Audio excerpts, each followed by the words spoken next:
your ball in the trees and then you lip out the puck. But if you've got a little time, then come and spend it with us. 'Cause now you're listening to the Rough Cut. Hello, and welcome down to the As of Yet award-winning Rough Cut Golf Podcast, where we are back for a fresh, new, sparkly clean year in 2024. Thank you so much for joining us. We have the full team assembled, the slightly crap Avengers, that's what we're known as.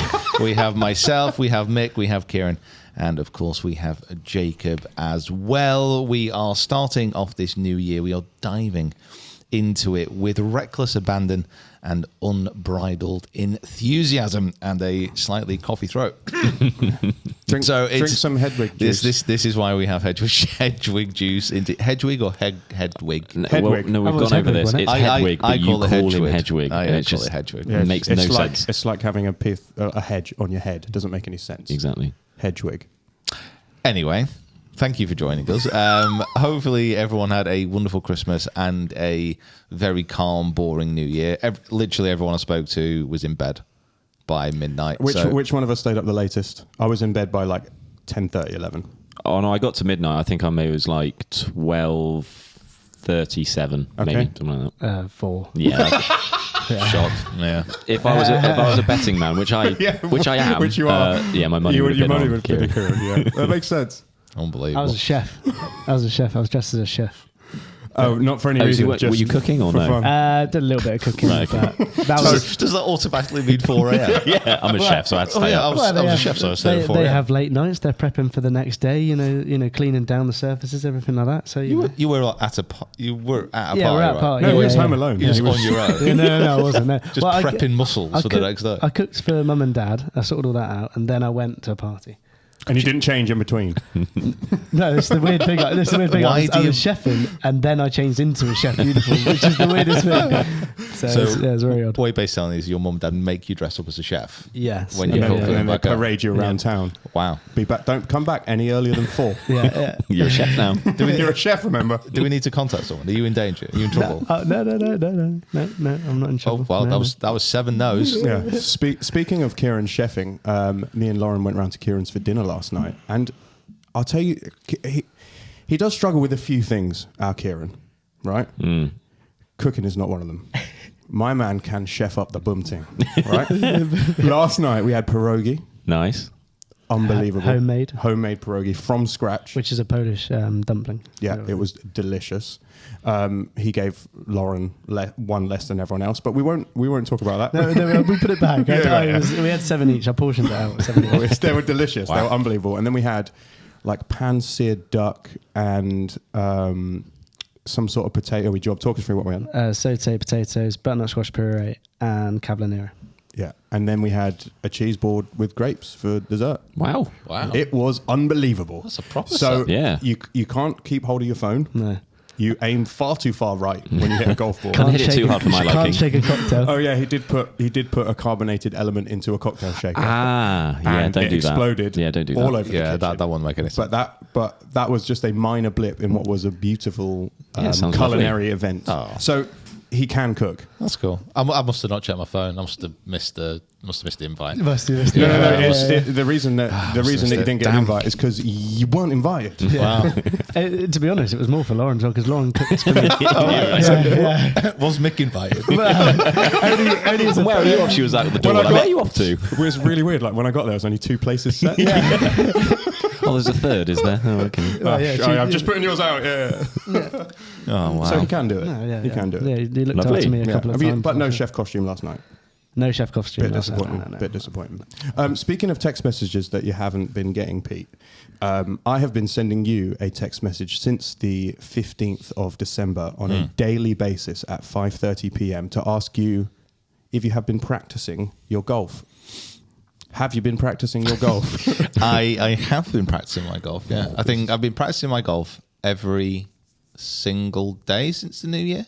No. I'm classing I didn't do any physical hitting of balls yesterday, but I went on a really long walk, so I'm counting that as like cardio training. Cardio, mental Mental fortitude. I like that. Well, yeah, and I was walking the dog as well. Okay. And he decided, Kind of like caddying. yeah, basically. Well, and he also decided it was a great idea to bring back his old fun thing of rolling in poo. Like dogs, like every now and then find fox poo and they roll in it. Yeah, they roll it. Yeah, for no apparent reason. it's like their Dolce and Gabbana aftershave. That's what it is. Like dogs are the best thing in the world. Like dogs are so much better than humans. Like it'd be great. But for whatever reason, they have this one thing where if they find something smelly, they just want to roll in it. It's like an automatic thing. Yeah. So I was walking the dog up this massive hill, and we went through this path, where the farmer had obviously took some horses or some cows or something. I'm not an expert at differentiating between manures. It was just a lot of poo. Yeah. And as soon as I got onto this lane, he's run off and he starts smelling, and I'm like about 20 foot behind him. I'm like, oh. You know what you could have done? You could have turned on your sprints, used your cardio. We've seen you against Bullard. You're fast. I'm more like a shy horse. There's fast and dog fast, though, isn't there? Yeah, and there's Murph fast. Yeah, Murph's nippy over. He's like, rapid. And Murph towards poo fast as Very well. dangerous over short distances. honestly. And it was, and I just saw him looking at this poo, and I was like, for God's sake. And he started rolling in it. So I did run over. I pulled him out of it, and at that moment, I was like, I was going to shout at him, but I thought, you know what? No, this is training for golf. So I just took it one step at a time. And I just, Cleaned your clubs. I just let it pass over me. And I was like, it's fine. It's happened. We just have to move forward and deal with it. Have you been reading Rotella? Were you walking, did you drive to where you were walking, or was it like... Did he have to go back in the car after? Yeah, he had to go back in the car. Yeah. It's fine. To be honest, it was more... So I got him home, I gave him a good wash. It was more of a problem. What I didn't actually realise, I'd actually eaten some of it. So his breath stunk. Good Lord above. They do that as well. And you're telling me that Paddy does that as well. Your dog eats everything. That's like, Yeah, he does, yeah. it smells of socks. It's not for me, though. I've never owned a dog, and this is neither not have I. making me want to do it. No, it's not. However, it was all good fun. It sounds great. Yeah. Met lots of other dogs as well. It was great. Oh, more things that So, roll yeah, in poo. More well-behaved dogs, hopefully. So to answer your question, yeah, I've been training every day. Apart from yesterday. There was mental the training. reason I ask is because one of the major events of the beginning of the year is driver releases, and we have seen you hit lots of drivers because we've been testing them over the course of the last week and a bit as we've come back. You think that you testing drivers counts as practice? Yes, absolutely. Of course it does. It's hitting golf balls. Okay, right. Well, But not only they're that. all different though. It's not like you're. So, 2 layers to this. Go. Yes, because I'm hitting golf balls, and I'm not being funny. I'm not going to have a little bit of pat on the back. I've been here early every morning. I've been practicing. I've been staying late practicing. It's not going to do anything to my short game, but as far as putting's gonna struggle. Yeah, as far as the full swing going, it's been all right. And testing these drives out is like kind of getting me in the headspace to which drive is going to be going in my bag going into the new year as well. So We're not going to tell you which driver is going in Pete's bag, but I don't know yet. Yeah, I don't think I don't think you do know yet, do you? I know there's one which isn't. oh God, I know there's one which definitely isn't, which I have to say is better in testing than I thought it would be. But at the same time, just don't like it. I just don't like it. No. So one of the drivers this year is terrible. So start of this year, we've got 4 main drive releases. So the Callaway's already come out. Today we've got the TaylorMade and the Ping. And then we've also got a new Cobra driver coming out as well. Thursday. So I've done all the testing. All those releases are going to be out. And then I'm going to put these drivers plus a couple of others into the Build My Bag test to see which one's going to be going in the bag. But yeah, there's one of the new releases which, it's fine. And good luck to them. It's just not my cup of tea. Some people will buy it. Some people will buy it. use it. Some people will love it. Yeah. Some people put that in the bag. They'll hit it and they go, "Oh my god, this might be the best driver I've ever hit." Oh my god, it's revolution my career. And those people should be culled from the population. Would not go that far. Wow, you woke up and chose violence in 2012. I really did. This is the year of no holding back. Well, great. Yeah. Jeez. But there's also back been a a little driver bit. that surprised you as well, isn't there? There's one in there that's proper. You've like.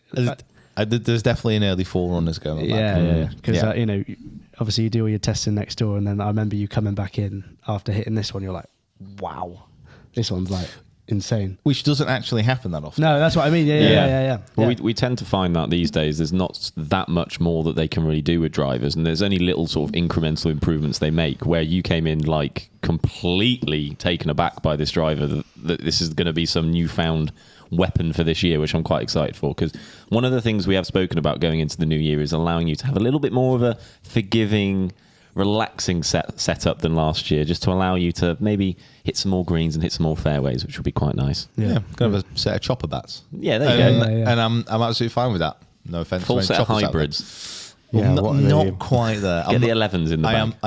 I'm not going full head cover mode just yet. Yeah.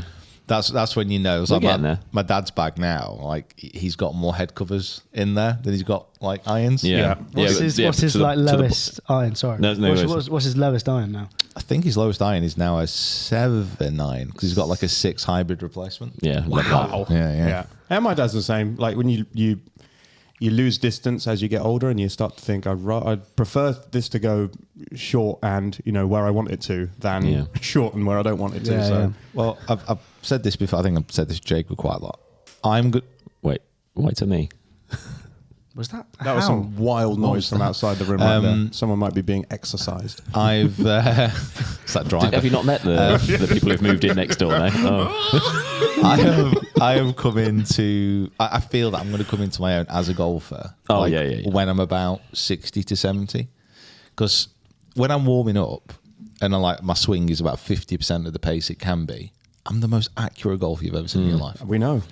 We get to see you warm up, and then we see you go out on the golf course and you try and hit it 130 miles an hour off the face. This year, you're not doing that. I'm not doing that. I'm getting back to Tempo Town, and I'm very, very happy with that. But I'm talking about when I'm 60, I'm joining a golf course which is about 6,200 yards off the backs max, maybe a links course, so it's quite firm, and I can just just punt the ball down there, Waft it, walk around my little whippet, get around 18 holes in 2.5 hours, and just be a great senior golfer. Yeah. Wow. And then sit at the bar with your ale for the next. I want to nurse that ale. Yeah. I want to be the senior golfer that Has the seat. There's my name's on all the boards in the club, and the juniors are like, "Oh my god, who's this Peter Finch?" Is it him? And then there's someone else in the bar saying, "No, that's him. There, he's sat by the window with his dog and his pint of ale, looking over the sunlit course." Put up a picture of Strider in the prancing pony.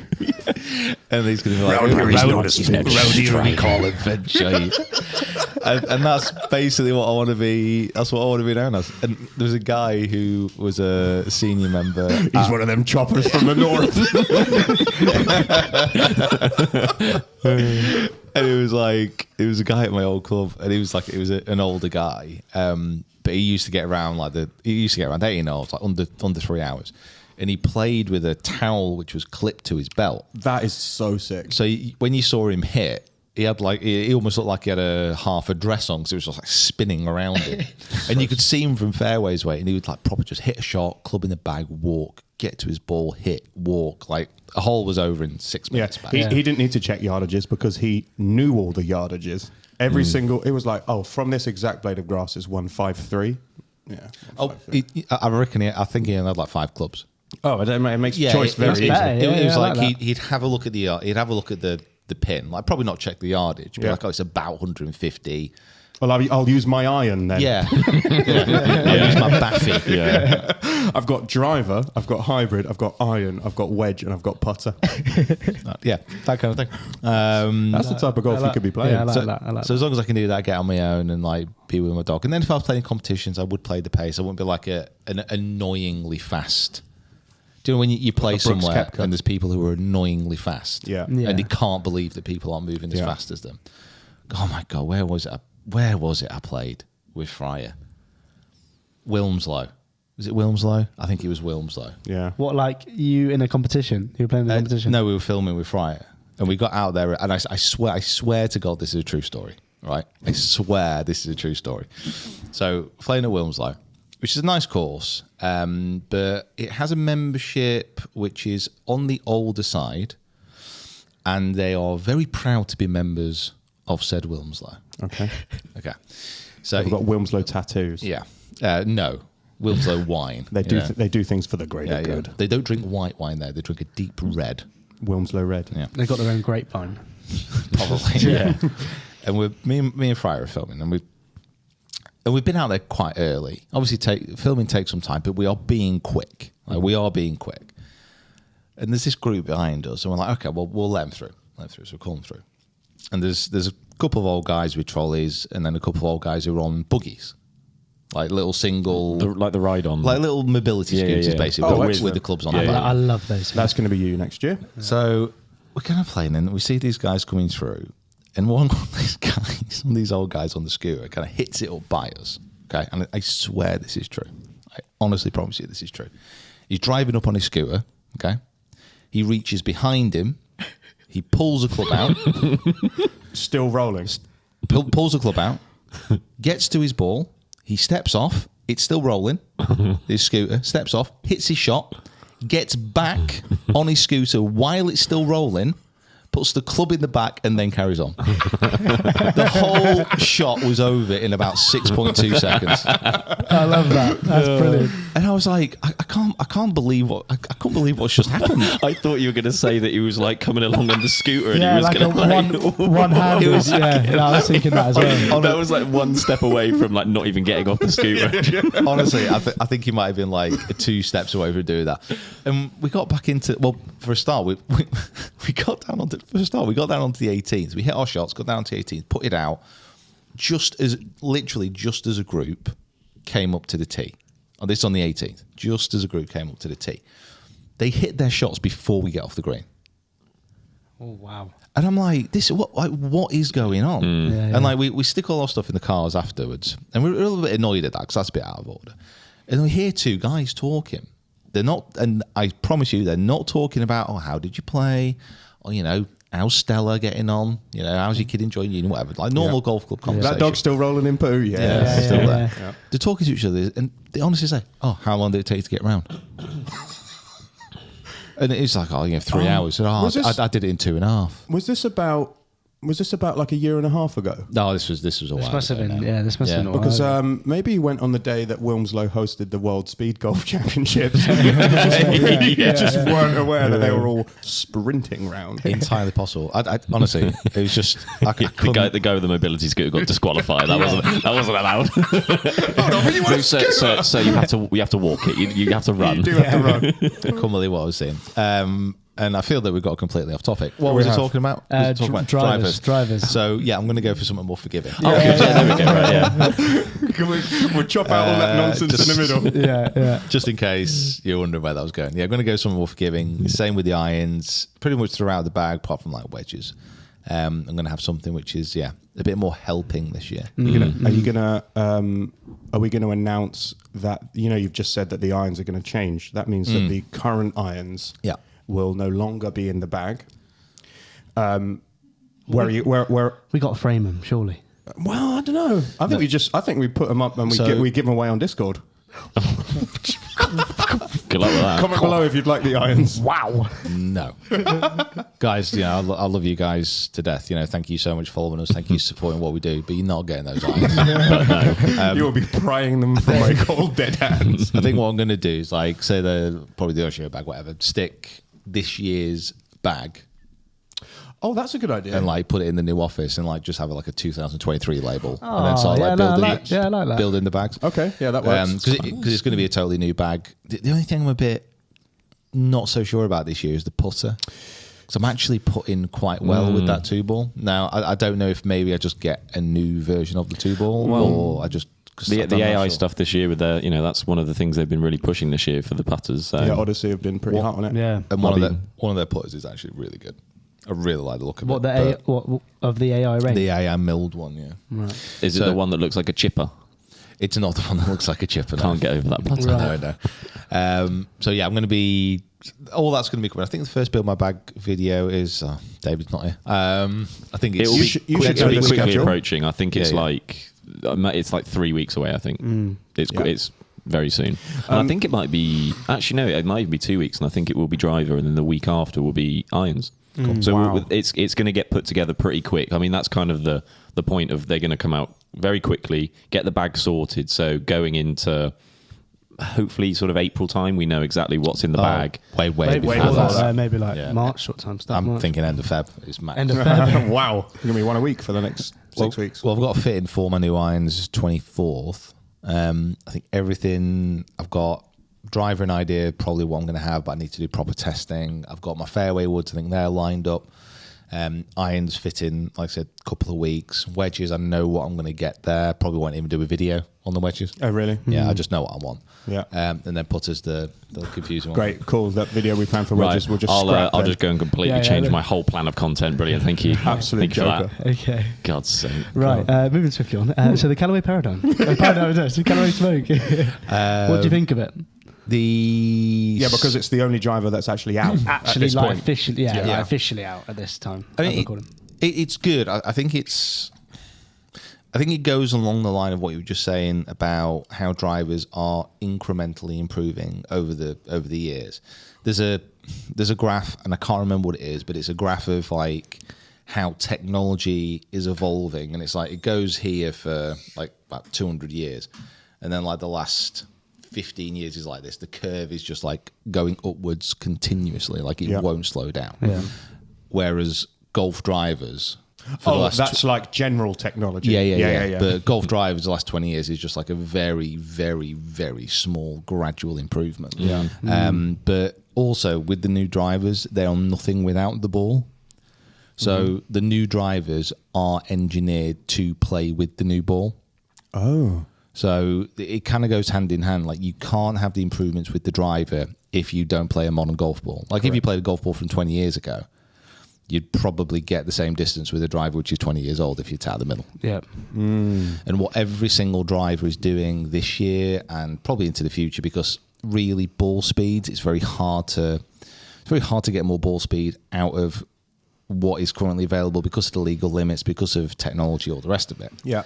What they're trying to do is just make them more forgiving. Which makes complete sense. Like across the face, isn't it? Like, Yeah, it's trying to figure out how you can make a driver better from across the face, which generally is where more people are striking the ball from. And that's what this AI Smoke's all about. It's trying to figure out how to get better ball speeds from across the face. In testing, it seems to be slightly better than the Paradym from last year, but we're talking slightly. Yeah. And it's definitely divided opinion on how it looks. Yeah. Yeah. So we heard a little bit about the font party that was going on the driver. We didn't know. No one liked that. Well, It's there's just all an the eclectic different mix, types. many isn't it? fonts. Just they just Too many almost fonts. like they couldn't decide on one, so they thought, "Oh, sod it, we'll put 3." Yeah. Or 5. How do we feel think it's about full. this? How do we feel about the smoky like print on the bottom? I quite like it. I do like it, but then I think the marbled sort of effect of the Paradym last year kind of was a bit. I thought that was cooler. Yeah, no, I think the only thing I thought about it was that it was really cool, but you just didn't get it. It wasn't an obvious thing to see. You had the light had to hit it the nice, which maybe is kind of quite a nice thing. And I think the smoke is kind of similar. Yeah. It's a little bit more obvious this year, but when you hit the light on it and stuff, that kind of brings it out a little bit more. But Yeah, it just didn't pop as much, did it? As much as they wanted it to. Whereas this one's kind of gone a little bit too much, if you know what I mean. Like now you can see it from all sorts of I angles. see a lot of people saying it looks a bit cheap, and but I mean it isn't cheap to start with. It's definitely So- not it's cheap. cheaper though. cheaper. But so overall, would you say that the Smoke is better than the Paradym? It's been an improvement. Yeah. Yeah. Like it's How many question marks do we have on the caption? it's a solid maybe. Yeah. Good. Like it's kind of like it's fine, and it seems to be an improvement overall as far as performance goes. But at the same time, if you were to get like the Paradym from last year, would your average person actually see much of a difference? I'm not sure. But the whole point of this driver is from across the face, it's meant to be better. And it's weird because like with the driver, which I don't particularly like this year, Oh God. like the claims that they've made is all about like head aerodynamics and So that might tell you which one it is. and how it moves through the air and how that's quicker and how that's better. These things are so hard to actually quantify. Like for your average golfer, there is no way that Bob, 18 handicap from County Durham, is going to be able to That's you. accurately measure like how a driver head is moving faster through the air. Dude, in the rain, in the middle of winter, in a 20-mile-an-hour crosswind, who cares? I want it to go straighter. Yeah. So I don't know. It's one of those things, and when companies are releasing new drivers, they're all searching for a new story, something different. So do you feel that because there isn't really a brand new story to tell apart from maybe more forgiveness, that the kind of marketing this year has been, I feel like it was much less this year than I would have expected it to be. I think the promo video that we did, Sam did for shout out Sam for the social stuff was better than this. Will people know who Sam is if we just say Sam? We have a new member of staff. Shall we throw a picture up? Here's a picture of Sam. We have a new member of staff. Walk over here. Who started in the new year, Sam. I'm sure you'll be kind of seeing more of him as the weeks progress. He's hard to miss. He's 6'8", which I didn't realise when he came on board. It was very emasculating. So his standing desk is a sitting desk. Yeah. Well, we've had to get like a whole new office just to fit him in. Yeah, I need a step ladder to get up to his to talk face to face. If you see his clubs, they're about that much longer than ours. We actually had to like rent out a loading bay downstairs just to get him in the building. So that's Sam. He sounds weird as well. He did a very good job, and back to this, I think he was better. It was better than any of the marketing that is done. I mean, in all fairness, we are putting a lot of effort into the intros this year and trying to make them pop as much as possible. I'm really looking forward to doing the other ones today. Yeah, Peter's had some wild, but like also entirely achievable ideas about intros for driver videos. We'll see. So we'll see how they get on.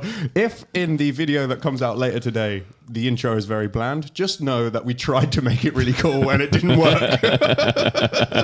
I mean, the one which is coming out today, which is Ping and TaylorMade. Which, by the way, not really much of a spoiler here. These are my favourite two drivers of the year so far. I've got to be honest, I think these might be my two favourite driver releases of the last maybe 2-3 years. Really? Yeah, because I think they both offer, and this is the thing. It's kind of like when people talk about like are buying new drivers kind of like a waste of time. Like, should you get drivers from like 5-6 years ago, whatever it's going to be? Yes, for a start, because you can get some fantastic deals right now. But I would say that these two drivers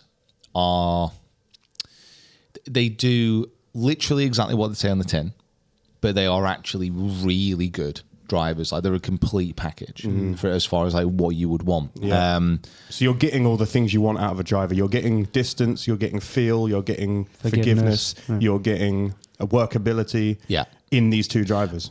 Yeah, and I mean, forgiveness is the big thing. This is a huge thing with these two drivers. That's the narrative again this year, isn't it? Yeah.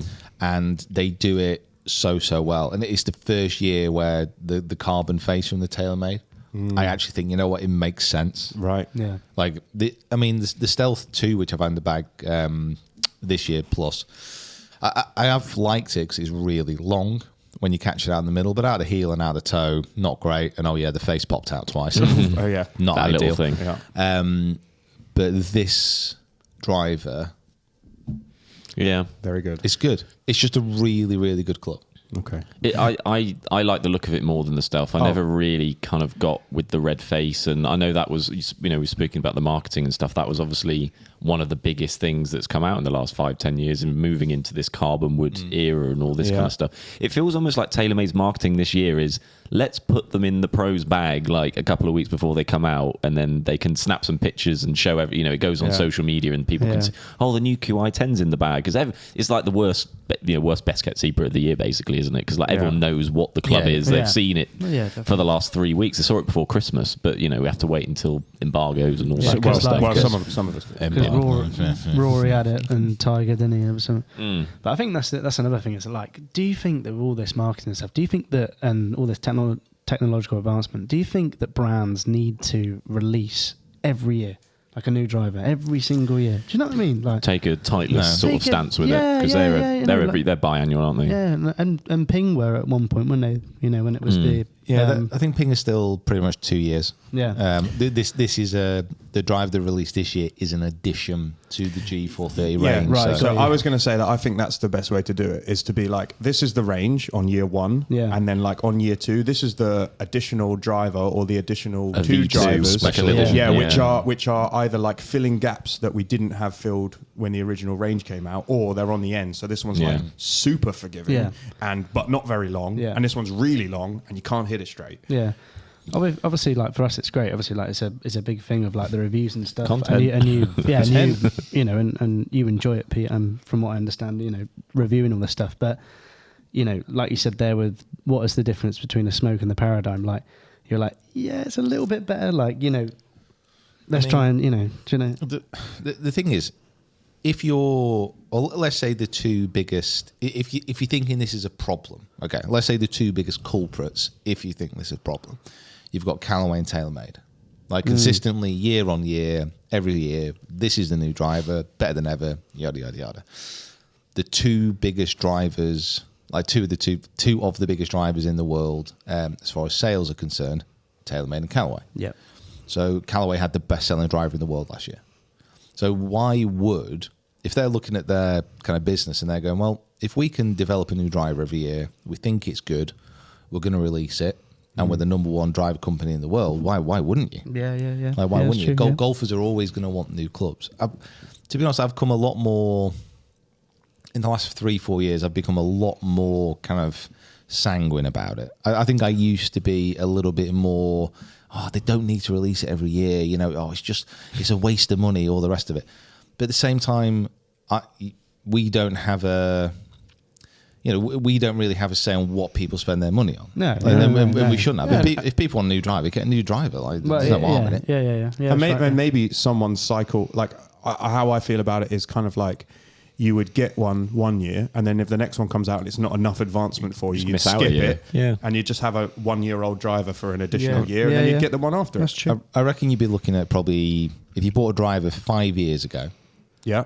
maybe a driver coming out this year would Would be the time to make Would it. be so, the time. Make a move. so go back in Callaway's catalogue. Would you go back to like Maverick then? Maverick wasn't And then- great. So then what's the one after? Epic. I was going to say Yeah. Epic. Epic. And then the Rogue ST. That was so Rogue was before Yeah. the Paradym. Oh, so the Rogue's actually much more Yeah, so recent. it was with Smoke, Paradym, then Rogue. Which Yeah. was a great driver. Yeah, Yeah, you very had that good. in- Yeah, you both had that in the bag. Really good. Maverick. Maverick was and like a then year off. Epic. They really didn't have any advancements. When did we film with Danny Willett? Because we spoke to him about Callaway drivers then, and he went back to the driver that he won the Masters with, and it was about 2 years Yeah. Yeah. older than the one You they can brought understand that. out. Yeah, it's the same thing as putters. Like lots of people, like no one buys the big pros. Don't necessarily put a new putter in the bag. They're all playing one from 20 years ago. No, and it's slightly different with and the reason I say like a 5-year gap is if you're a normal golfer, you know, we're not talking about pros, because a pro, like a top pro, could stick a driver in from 8-10 years ago. Yeah, Would they see that much of a difference? Probably not, because they're hitting it out the middle. Yeah. yeah. And that's the thing. If you're not hitting out the middle, that's where the biggest advancements have happened in the last 5 years. You know, if I stuck the M5 or M6 driver, which we've got in there, and I stuck it into the bag, started hitting it, The They were great. Yeah. Titleist 905 Oh yeah. RD, Can whichever one we it is. get who's the guy on Discord who gave us it? Can't remember. I his can't name. know. I can't He remember his name. messages- Charlie? Charlie, that's Yeah. it, Charlie Bird. Yeah. He messages me all the time, like, if you're not, he saw it in the back of the 10-year anniversary video, and he was like, oh, if you're not Actually, selling they can have that, it like, back. we haven't got around to actually giving the clubs to the people who bought them. He's like, oh, if you're not selling it, I'll have it back actually, because he saw how well you played with it at Mulligan, and Sure. everyone was like, Charlie, my boy, you can't donate clubs to charity and then ask them back. That ain't gonna work. That ain't gonna work. Actually, we need to check with Golf Bidder to see if they've actually paid that in yet. Yeah. Need to close that page now. By the way, just want to say a huge thank you that we are planning kind of like what our big charity kind of pushes are going to be this year. With the Fairway Down, which was cycling top of the country to the bottom, 1,000 miles, 10 courses along the route over 20 days. We have raised with the Golf Bidder donations, I think it's like 30 grand. Wow. I think pretty much bang on 30 That's grand, so good. which Amazing. was amazing. And then with the match that we did with Carter, Tiny Tickers, that was 25k. And then Yeah. with the Whoop match that we did, that was like 20k like earlier in the year. So raising a massive amount of money last year. So we're trying really to figure good. out what we can do again this year. So if you did support that, big thank you. yeah, and if you've got any ideas of something that Pete could do to raise money this year, we had a few drastically wild ones on the old Discord. One of which was for Pete to swim from last year's open venue to this year's open venue. Oh yeah, I saw that one. That's really good. The thought is great. It's doable. We might never run see it? him again. Yeah, but so big problem with that. I'm not a very good swimmer.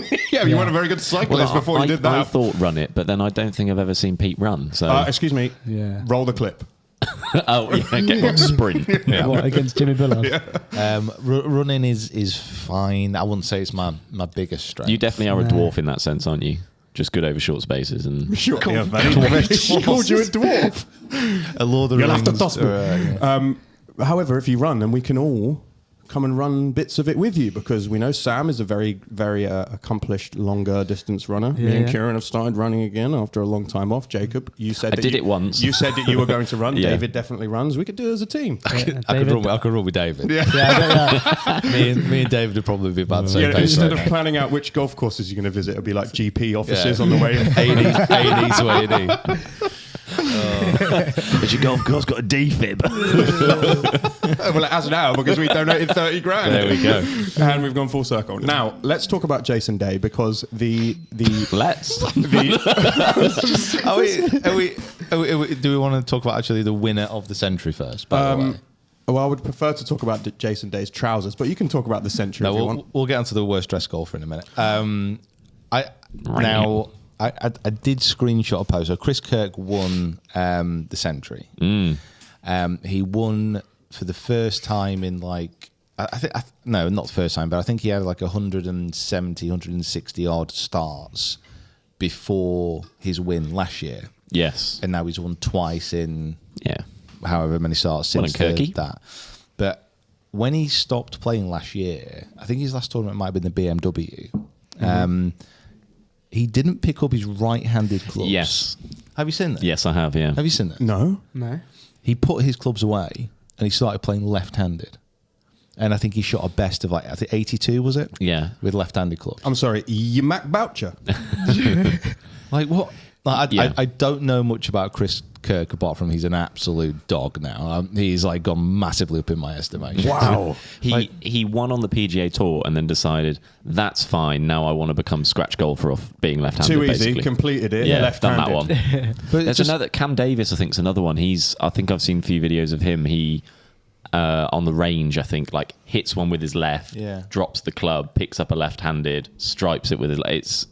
These guys are freaks. Fair play. Wow. So Mac Boucher needs to do 9 holes right, 9 holes left against Chris Kirk. Yeah. Do you know what would be like? That'd be a hell of a video. It got to a point of the biggest alpha move where he has a left-handed and a right-handed driver in the bag, and he just, if he wants to hit like a fade or like a draw, like he could just like flip over to Yeah. either way. I'm going to hit a draw regardless. Yeah. There was a European tour player back in the day who used to carry a left-handed club just for like emergency situations. That's wild. Yeah, for like Oh, I'm stuck next to a tree. stances Yeah, or- yeah. He could play scratch left-handed. Oh, as well. well, That's okay. wild. But- It's. I mean, the closest thing we've got to it in the major world is Fitzpatrick's. Backhanded. Backhand chipping. Yeah. I think. I mean, it was, as far as like Chris Kirk's concerned, it was a good win. I'm not like the Sentry tournament. It's lost. That something. used to be for me, that was the start of the PGA Tour. That was the kickoff, But for the year. But it was like a proper tournament of saying if you won last year, you play in this event. I mean, Yeah, the yeah. Tournament of Champions, wasn't Yeah, it? totally. It's just- and it was like it was a good one because it wasn't like it was a good event, but it wasn't like an exhibition. Like like if you get certain events where you're the best, you get invited to, and it's just a bit of a knock around, bit of a laugh. It was actually like a proper tournament at a really cool looking course. This year was basically if you won and then finished in the top 50 yeah, of the FedEx. Yeah. of the FedEx, Yeah. and it's like the start of the season properly now. I don't know. I just kind of felt it lost a little bit of something. Well, Yeah. this was another one of their elevated events, I think, and they wanted to create a bit more of, I guess, a bigger, stronger field, I suppose. But yeah, it's lost its.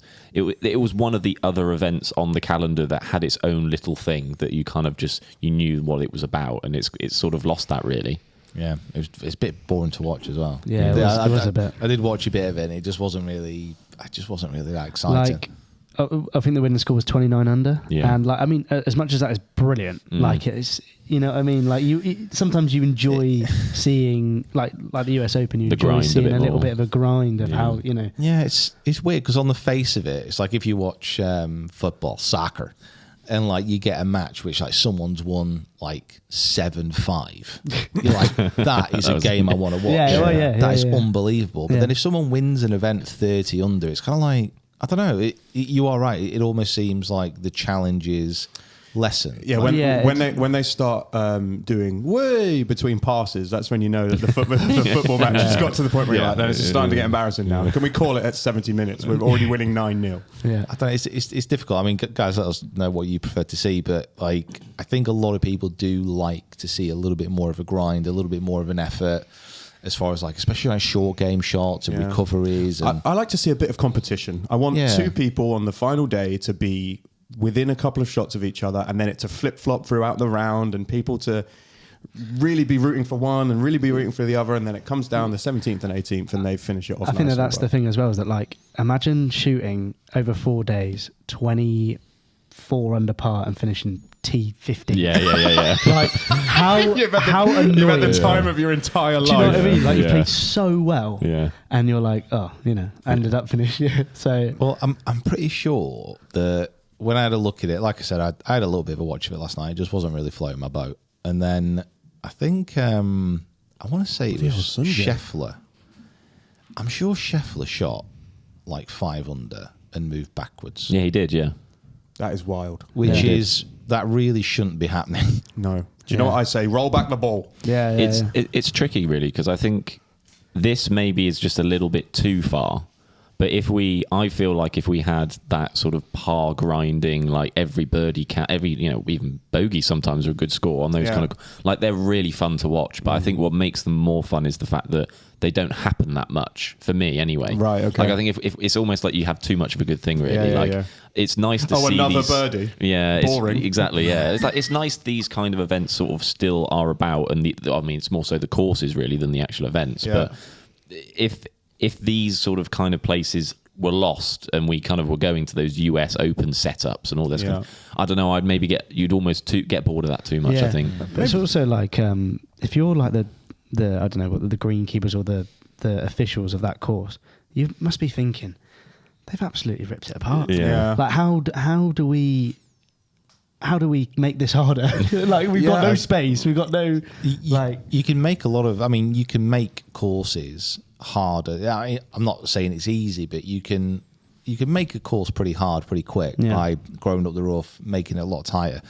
I mean, this course is historically wide open. Like, it's quite a long course, but it doesn't play that. Like, you've got massive downhill shots and all the rest of it. Mm-hmm. So, like, scoring here has always been relatively low. Yeah. But when it's like such a shootout like that, I mean, when you have like winning 29, second 28 was to Heath, 27 with Spieth, nice to see him up there, 26, 25. You had what? 1, 2, 3, 4, 5 people on 25 under. I mean, that's. I didn't. Sanjay had the most, set the record for the most birdies for a PGA Tour event as well. Wow. Yeah. Inadvertently, the most bogeys as well. Well, yeah, exactly. Yeah, exactly. Yeah, no. God. Where was this formed last year, Sanjay? Yeah, when are we gonna do that? Just are we going to allow the Masters. the season to warm up a bit? Yeah. Okay. That's what I was going to say. Is that this is like a nice easy warm up event for these boys, isn't it? Like, I'll shoot. It doesn't really matter. Do you think I'm there's not something bothered. in that though? Do you think maybe like first season they get their first like tournament, they go, let's just ease them in? Yeah, like, listen, we'll let them shoot, because think about it. You're talking about course designers and directors of tournaments and stuff. They will have in their mind a winning score that they want people to shoot. When we were talking about the Ryder Cup, they were thinking like, we want this to be a kind of like 6 under type course for the pros. Yeah. And you're like, okay, great. So that's kind of what they're aiming for. These guys were probably aiming for 25 under or 20 under potentially over the course of the 4 days. But it's like a nice easy warm up for the player. Like, you can turn up, I'll just shoot 15 under, I'll play okay, I'll warm myself up for the tournament, and then when the real big boy stuff comes around, I'm already nice and warm. Talking about big boy stuff, Chris Kirk won $3.6 million for going first. I mean, well done. Like yeah. insane. There's a warm up event, but obviously because it's this elevated stuff, like that is quite the warm up event. I would say that he was already a millionaire, and that is just more. Well, he won last year. It's so. just more of. I mean, I'm not like we don't need to worry about Chris. I mean, this tournament's maybe not the one to kind of look at it this way, but it's maybe good that it's someone like that who initially hadn't won for ages, and now it's like you've won your first event of the year, and now you're set now. You don't even need to if there's any worries of am I going to get my card for next year? He could not play golf for the rest of the year and be fine. Yeah, Go back to playing left-handed. See how good he can get. He probably will. You won't see him for 6 months.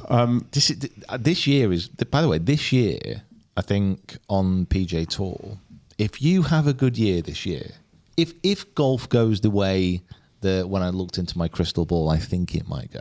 Okay, your Palantir. Yeah, and there's a dangerous tool, sorry, man. Not all the lost seeing stones are accounted for. God, Jesus Christ. Got Greg Norman over. I think that might be the 10th Lord of the Rings reference, and we are 45 minutes into 2024. Don't worry, we can get a few more in. Fantastic. It's got like Greg Norman over his. It's just got a voice. Build me a tour that I could be proud of. So We have work to do. Courses are long, my lord. News from the Saudis, my lord. We have work to do. hello, John. Anyway, so, TGL, rip them all down. if you don't like Lord of the Rings, then you've probably skipped on by now. yeah, but anyway. if you really. If you really want to appreciate what we're doing here at Finch Golf Media, just make sure you watch all of them multiple times. You can skip The Hobbit. We don't really quote that often. No, that's true. So you're okay. What were we talking about? So you were talking, I don't know what you're talking oh yeah. So this year on the PGA Tour, if you have a good year on the PGA Tour this year, and I think maybe next year, the amount of money. This is going to be the richest season ever on the PGA Tour. So if you have a good year on the PGA Tour this year, like if you're Chris Kirk, you've already started off 3.6 million. If he has a decent season from now on, he could probably clear $16 million. It's mad. Which is crazy. Did you see that stat about the PGA Tour last year? Not a single event got into the top 100 kind of viewing figures on sports events. Wow. Oh, really? Okay. Top 100. No not even PGA like Tour, not even like the Masters or anything like that. Wow. Or just PGA Tour. I think the last round of the Masters was the best. I think again, I don't have its hand here. I think that was like 120th or something. Really? Good lord. Yeah, but if you think about it, more people watch Match of the Day. I was about to say more than watch PGA Tour events. More people watch darts now. Yeah. So Shout out Luke Littler. So I think like the last. Honestly, this is going to be a huge problem. This is what I mean. Like this year, you've got to take advantage because coming in the next 5 years, there's going to be some kind of massive capitulation within golf.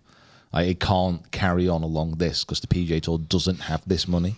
Well, they don't have it themselves, but they'll do a deal with someone who's got the cash. But the problem is, this is my reading of the situation. If they kind of get the investment from from anyone actually, if it's PIF or whoever, if they get that investment, they're going to have to turn the PGA Tour into a proper business rather than a charitable organisation. So they'll have to start making some actual money.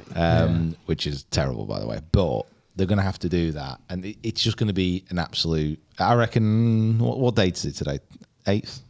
Yes. 8th today, yeah. Okay. Correct. Come back to me. I'm going to say... 2026. Oh god, we've got some Oh, waiting right. to I do. thought you meant in like Lord. July. 2026 September after the Put it in your calendars. after the FedEx Cup. Just after the FedEx Cup. Yeah, this is where it's going to come out. Wait, hold on. Jay Monahan, who's somehow still on a job, is going to come out and say, "Guys, we've just opened the safe." And there's nothing in there. Yeah. Next year, we're going to go back to a full season of events. Top prize is $1 million. You're going to be happy with it. Yeah. And it's going to kick off. Top prize is a McDonald's gift voucher. Yeah, happy meal. So it's kind of like what Rory was saying as well about, with this whole live coming up. Like, it's shown the PGA Tour's flaws, hasn't it? Like, there's a it's few things it's doing It's wrong. not just PGA. It's shown the flaw in golf in general, as far as like the professional game, who's watching it, how it's covered, who's interested in it. There's so many deep-rooted issues here which keep coming to light, and it's all data-driven. Like, we now understand the data better. We know who's watching, who's not. Yeah. What the actual kind of like viewership is of a lot of these events, how the tours operate, which we didn't really know until Liv came along, by the way. You know, think what you want about it. We didn't really know what was happening at the PGA Tour until they came along and started nicking players. Yeah. We now kind of know how Liv's happening. We know that it's just like... It's because that's the thing. That was one of the articles I was reading, because like the telecast on the PGA Tour, which is obviously still much better watched than Liv, was so low. It does ask the question why Liv would spend £650 million getting John Rahm over to their tour. Yeah, they think that having the players is what will get people to watch it, but in fact, it's the fact that no one wants to watch a 4-hour long golf event that takes up your whole weekend. You got stuff to do. There's just so maybe many, there's a flaw in the entire way the game works. It's all money driven. Yeah, it's all money driven. Like the top players. What? Because the reason is the NFL, for example, that's the richest sports league in the world. Okay. And the amount of money which is flowing through that is unbelievable. The top players get paid an extraordinary amount of money because they are the top of the field in the highest highest income league in the world. Okay. So the top players get paid top bucks. Same with the NBA, for example. Same with the Premier League, obviously. Baseball contracts are crazy baseball, as well. Yeah. You know, the very top players in these leagues get paid the most money because they would attract the fans and they're the star players. Yeah, and you can sell T-shirts. Yeah, okay, makes sense. Yeah. Now, the PGA Tour, what they're saying is, well, and this is why the PIP was introduced and all the rest of it, to try and get a little bit more money into the pockets of the players who are making the most difference. Yeah. Because what the PGA Tour kind of realised, they were saying, well, Chris Kirk, for example, I'm all in on Chris Kirk now, but if Chris Kirk is up near the top of the leaderboard and he's facing off against Brian Harmon, JT Poston and Harris English... Yeah. Like, your average golf fan is not going to be like... They're going to look at the leaderboard and say, is Rory there? Is Ron there? Not anymore. Yeah. Even, like, let's say Scotty. Like, I really actually like Scotty, but he's not the most exciting player to watch. Yeah, it was nice to see Spieth up there, I must say. Like Spieth's a great person to watch because you never know what's going to happen. Yeah, so that's why I turned it on, because I saw that he was sort of, going to be there. In the mix. Yeah. So I was like, that's why I turned it on. Exactly. But I wouldn't turn it on if it was Scotty. So, So great example. So you've got these players... who are the best in the world, and the PGA Tour is saying, well, they're the best in the world. Players in other sports, when they're at the top of the fields, they are getting paid all this money. We need to give these players more money. The only problem is the viewership on the PGA Tour is a lot less than what it is on these other leagues. So there's this huge disparity where sponsors are eventually going to go, especially if they can't offset it into a charitable organisation like the PGA Tour, are going to be turning around and saying, well, why? Yeah. Why am I giving you all this money if I'm not seeing any return? Yeah, like what? Like why? Team golf. and this is why. Gimme. July 2026. September, 2026. There's going to be a big turd heading towards a fan. Big turd. It's the shake-up. The shakedown, the think payoff. Could be even earlier than that. If you're living in September 2026, could you tell us who wins the Ryder Cup the year before? Oh, Europe, obviously. Okay, good. Come on. Oh, good. Come on, guys. I was worried about going to the US and defending.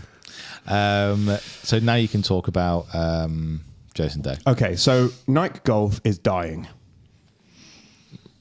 Well, Moving on. Their apparel brand is dying. They're still releasing new shoes. Did everyone see Fleetwood and I think it was Koepka wearing new golf shoes on their practice rounds? I did see, yeah. No, looking very Brooks fancy. Koepka. No, not Koepka. I saw someone who's Scotty? wearing No, Scotty a never. Next Percent, a Vaporfly Next Percent golf shoe, which is going to be selling like hotcakes. Yeah. It makes your marathon time faster. I don't know.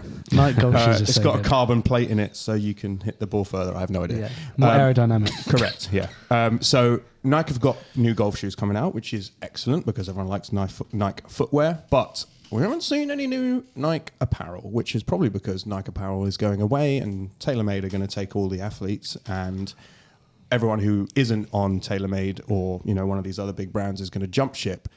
And I think that Jason Day is the first of probably many to go with a slightly smaller apparel brand. He's joined Malbon, which I think is great for a small brand to sponsor someone so big and who finished very well at the Sentry.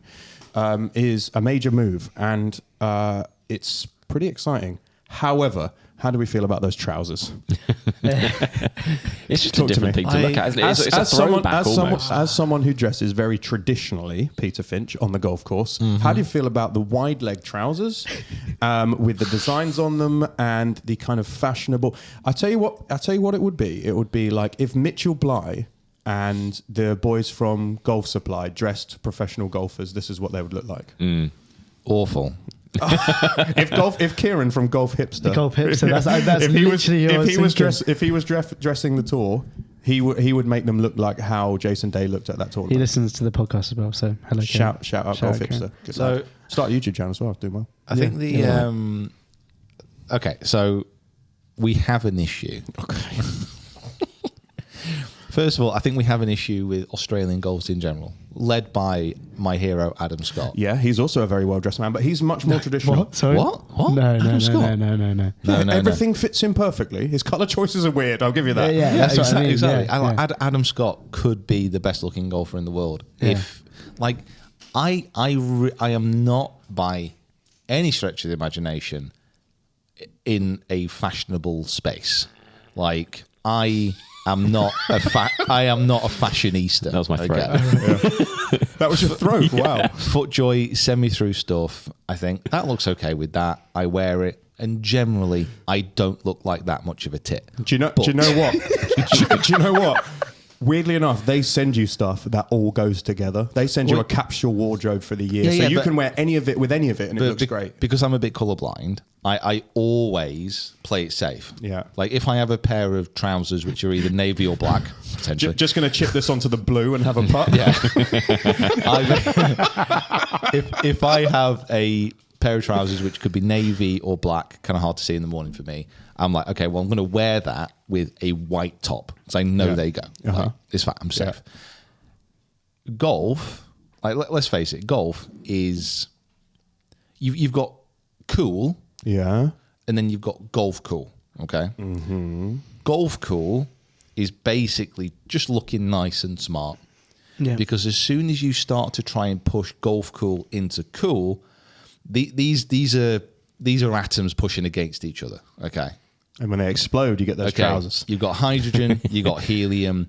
Oh God. You don't want to mix these bad boys up. Oh no. Yeah, stay away. Actually, no, you don't want to force them into each other. Right, at high speeds. So I'm sure if you mix them up, it creates something. But if you push those atoms together and into each other, Also not a scientist. there's going to be an explosion of horrendousness. I know what Okay? you're getting at. So you can have golf cool where you just look all right, and like with Malbon and stuff, like you can have golf cool which you look nice and casual and relaxed, and you go, I can imagine watching that, and you can imagine going into the clubhouse after sitting around having a nice time. As soon as you start to try and make a statement in golf, that's where mistakes happen. Okay, so how do you feel about the new Jay Lindbergh stuff, which is I think pushing the edge between golf cool, Jay Lindbergh, traditionally known as a golf brand, but have kind of made the things a bit more drastic. Think of Hovland at the Masters last year. Think of Bullard at the BMW. What the heck was that?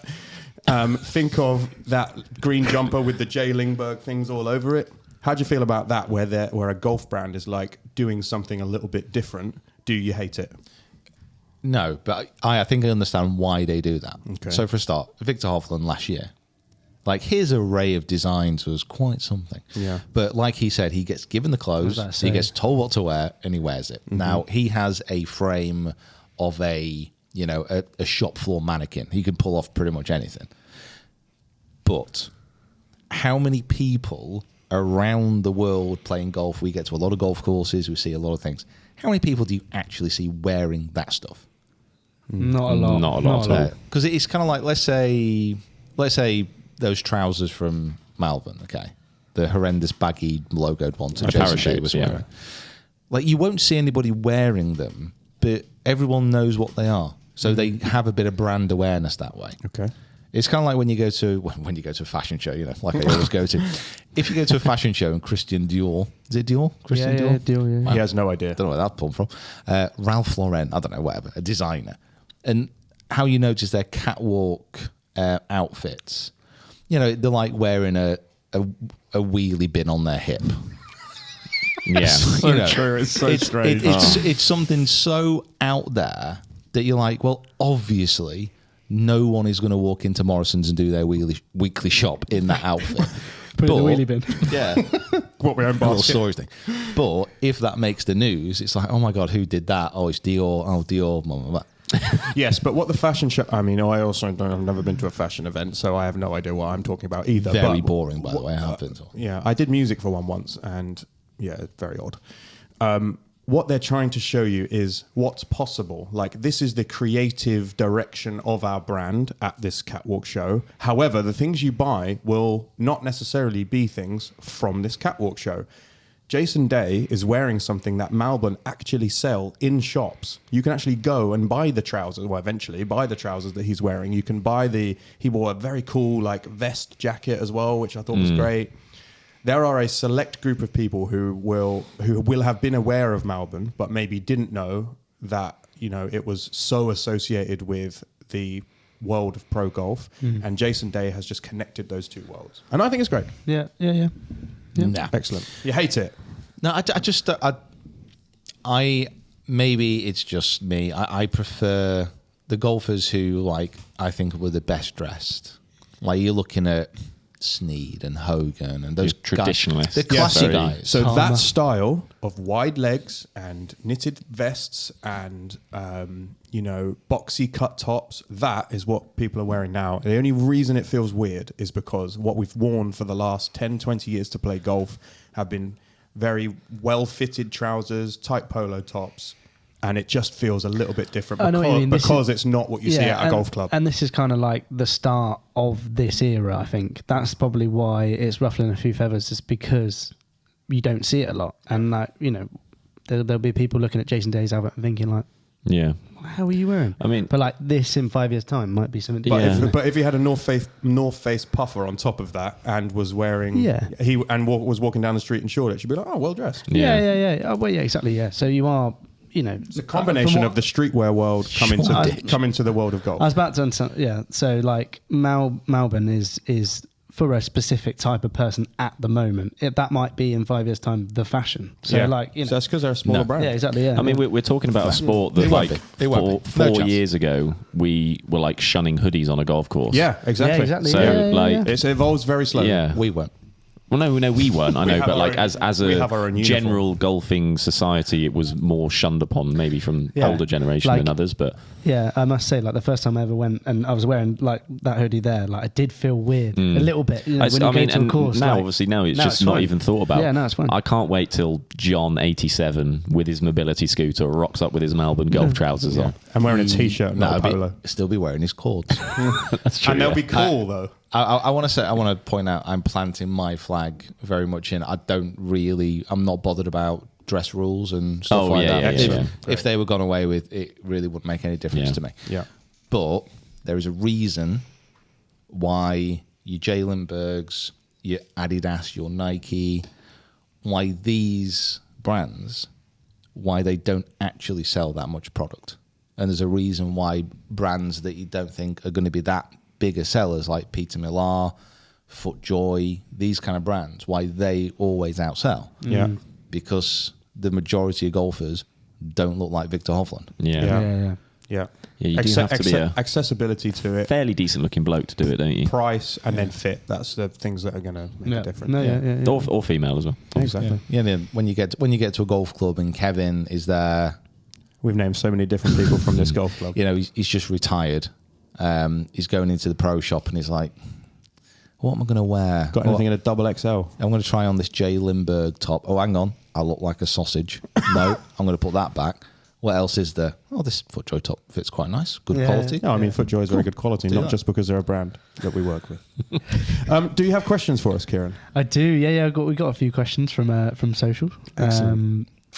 Yeah, I've got them on my phone, but we've also got them there. So, what is everyone's team goals for 2024? As in, like golf goals? Your or? golf goals. Okay. Yeah. What's your golf goals Good for question. 2024? Obviously, like, you know, we know what Pete's is to get in the Open.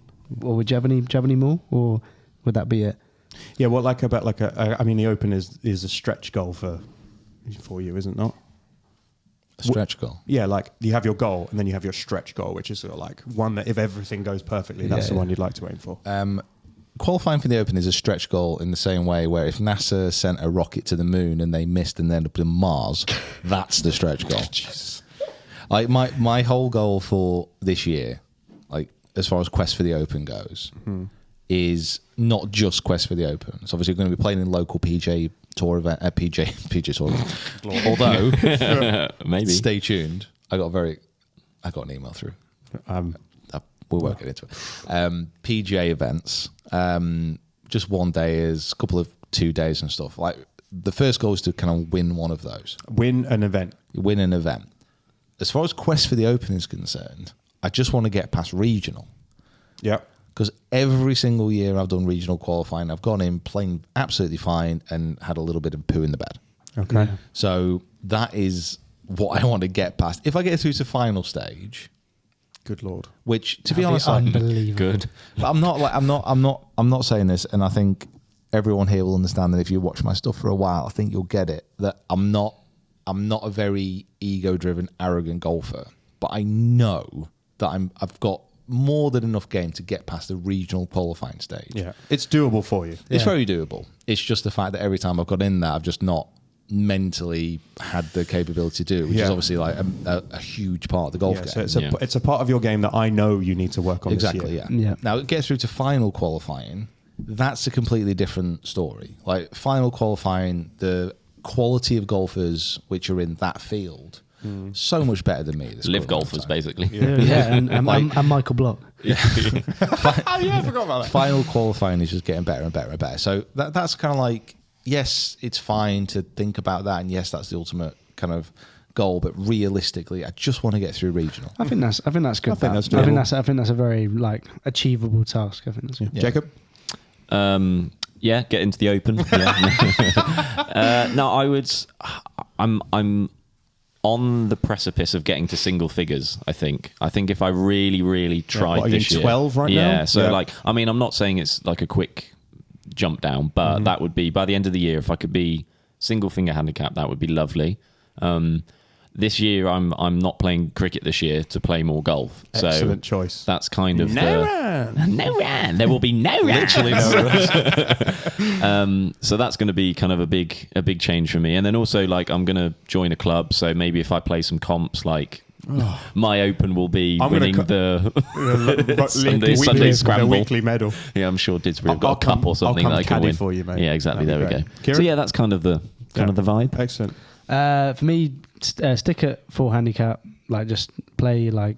I think last year I played like 8 events and was able to stay at the full handicap. Play to like top 100 golf courses. 2. Where that will be. Okay. I don't know. Yeah. I didn't think of that actually. Yeah, that's quite a good That's a one. good Yeah. one. And then still keep hitting the ball as hard as I possibly can. Aiming further right. than yeah, and try and sling it Further more. right, Yeah. yeah. More slings. Yeah, that's it. Good What Lord. about you? Mick? I would like to relearn how to hit driver. Yeah, same. To be fair. Yeah, because I think when I first started playing golf, because I went to the driving range more than I did anything else, like, you just want to smash driver. And I got pretty good at hitting driver at that point. I couldn't hit irons or anything else, but, you know, I could hit the ball pretty well with the driver. That's gone away, so now I'm hitting 2 iron off the tee because I'm much And you've less confident flipped with so you driver. can hit irons now. And I can hit my irons now, which Yeah. is great. So I'd like to hit driver. I also would like to play a top. Well, I'm going to go for 1 because I don't know if I have the power to make it happen. It may come down to Yeah, that's true. where we end up filming and who lets us back out. Well, if we get up to Dundonald, that'll help. No, you. that doesn't count. That doesn't count. We don't. We've Okay. We've already played that one. Already It's 2 new ones. Yeah. Two nights. Yeah, 1 new, but I would obviously love playing No. Dundonald. It's beautiful. That's actually, fine. no, hang on, That's to fine. be If fair- you guys don't want to play Dundonald again, that's fine. I didn't No, I say didn't. that. They said that. was inferred. if we'll get back up to Dundonald, and then there are plenty of other top Western- 100 courses Western around Girls, there yeah. that you could take us to. Yeah, instead of going Unbelievable. left at the roundabout, you can hook a little right. Where's Royal? Yeah, I Where are the openers this year? don't think we're getting on that this year. Nah, no, we're not getting on that. Actually, No, I need to get on there to do a video this year.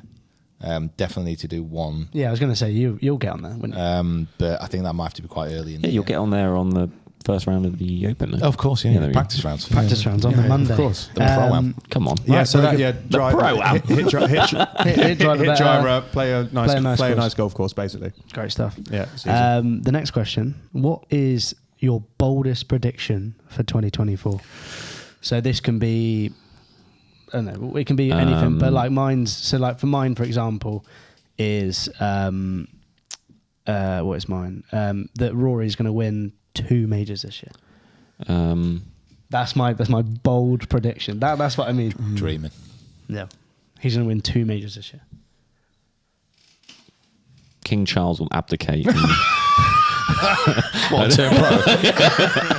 and join the Live Tour. gone lightheaded. I literally thought you were going to say something golf related. Golf related. Ooh.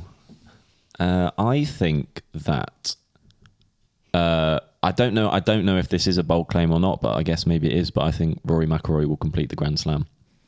Oh, Masters win. Yep.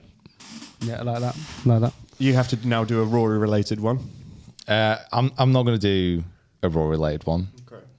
Because Rory needs to.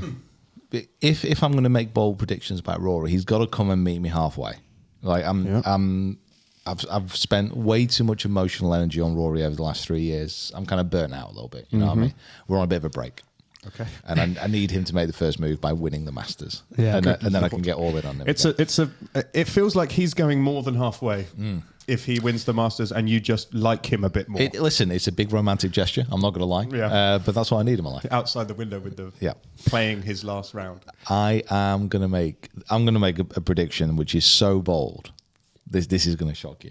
Okay, you ready for this? Yeah. Okay, just Go on. everybody hold on and just let this percolate, all right? Let this sink in through your grey matter, okay? Scotty Scheffler is going to learn how to putt No. and he's going to win 8 times this year. Wow. Ooh. 8. I like that. 8. Well, he should have won about 13 last year. So Yeah, that's true. Yeah, I think what were the stats? I think that might be the final year Mick watches golf. I think that was just what? about No, killing him. I'm gonna be more realistic. 7 times. He's gonna win 7 times this year. I mean, it was last year. I think it was 13. I think if he putted like an average PGA Tour player last year, he would have won 13 times. yeah, well, crazy, that, there was that. I remember seeing it. We were at Dundonald. Like they put up that stat. He was first tee to green, first in a lot of things, and then like 153rd putting. Yeah, So- he had a ball striking year, which was as good as Tiger last year Yeah, it's unbelievable. in his prime. Scotty Scheffler. He's been working with Phil Kenyon as well. So if you can't put after this, then Yeah. I don't know what to say, mate. Go left-handed. Right. I predict 4 different major winners. Were you going to call everyone? No, I'm not going to call each of them. That would be absurd. But I think 4 different people are going to win the majors. I don't think anyone's going to win more than one. Okay. Okay. And I don't think Rory's going to win any. Well, yeah, I thought you'd say that. Are we talking new winners or people who've won majors before? I think Ryan Harmon might win another one. Do you think Brooks Koepka come up with another one? Could do. Another PGA Championship, please. Isn't it amazing? Like Brooks Koepka, like literally, I've not thought about him for. I'm not going to think about him for 6 months until he turns up at the Masters and he's leading after round 1. I know, it's incredible, God, isn't it? God's sake. I think that was good. statistically, like it's very likely that there will be a new major winner this year. Yeah. There's always one. So, I'm thinking that could be Big Vic's year. yeah, well, I mean, Yeah, that's that's kind true, of, that's that's the true. obvious choice, isn't it, really? Or man like Fleets could do the Man thing. like Fleets. Or Min Woo could do the thing. Right. Do you want Next. another bold prediction? Yeah, Oh, go on. hit me. No, I like it. There's going to be 4 major winners, obviously, this year. All different. All different. That's not There. bold because I said that. All going to be European. Okay. Deal with it. Wow. Love it. Right. Next one. What product will take the world by storm this year? I think if we manage to bring out the Swing Quest book at the end of 2024, Flying off shelves. that's going to be absolutely killing it. Yeah. The vinyl of all the theme tunes used on season 1 of the Rough Cut Golf podcast. I would say our new alignment sticks, which are going to be dropping. The Swing Quest colours. Swing Quest alignment sticks, they're going to be absolutely fuego. Probably the Swing Quest putting mirror. I'd probably say that's going to do really well. The Matt Fryer How to Putt manual. No one's going to buy that. Come on, yeah. So I would probably say, judging by early testing, I would say probably the TaylorMade driver is going to QI10 is going to be very well received this year By the masses. Yeah, I think so. Yeah. Yeah, Okay. It's hard to think Is past. that the max? the Max. Yeah, Right. I'm trying to think past like drivers. I don't want to. Yeah, I don't. It's just very. I'm not going drivers. recency bias for me to kind of get that out of my head.